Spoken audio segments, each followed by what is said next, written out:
Hello, I'm WBZ TV meteorologist Barry Burbank, and I've got your forecast for tonight and the next several days, taking us through most of the upcoming week. And first things first, and that's the rain, which continues to fall across the area, but it'll be tapering off this evening gradually as everything lifts off to the northeast. We've had some downpours during the day today, especially southeastern Massachusetts, where, watch this, as it comes right up, a lot of lightning went over the Cape, but that's gone by the boards. And so that first impulse is out to sea, but still some hangback rain will be lasting into the evening hours. Consequently, the National Weather Service still has a flood watch up for Rhode Island and southeastern Massachusetts, where some of the heaviest rains have occurred.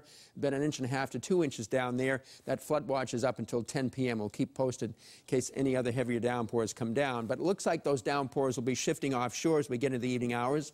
And the warmest part of New England will be down here on the south coast and the Cape until later this evening. Then later this evening, it looks like as mild air comes in from the west, as we have an approaching front from the west, it's going to help to pull the mild air up into Boston. So maybe by midnight into 2 or 3 hours after midnight, we could be in the low and middle 50s overnight in the Boston area south.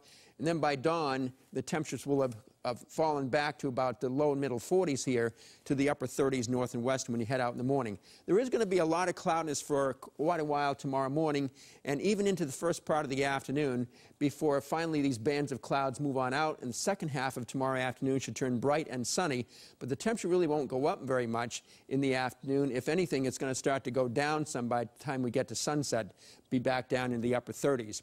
So that's the deal for tomorrow. Here's what we have on the map for wind tonight. The wind may get strong and gusty on the Cape with a southerly breeze for a while, for a few hours tonight as they get into that warm sector. In Boston, there may be a wind picking up as well, as we haven't had much wind all day long, but it may get brisk tonight as we have that warm air coming on in. And tomorrow we'll have wind out of the west-northwest at 15 to 25 miles an hour. It'll drop off in the afternoon. These will be highs across the nation tomorrow, and some of that really Arctic air continues to leak down into Montana and down to the Dakotas and into Minnesota, where Minneapolis will be only 13 degrees. Boy, has it been such a cold winter up there. 23 in Chicago, is ranging up to about 70 in Phoenix, and 57 to 60 in New Orleans. But that's where it's going to be warm, down in Florida. Most of Florida will be in the 80s. For example, theme parks around Orlando will be about 84. Boston hit about 43.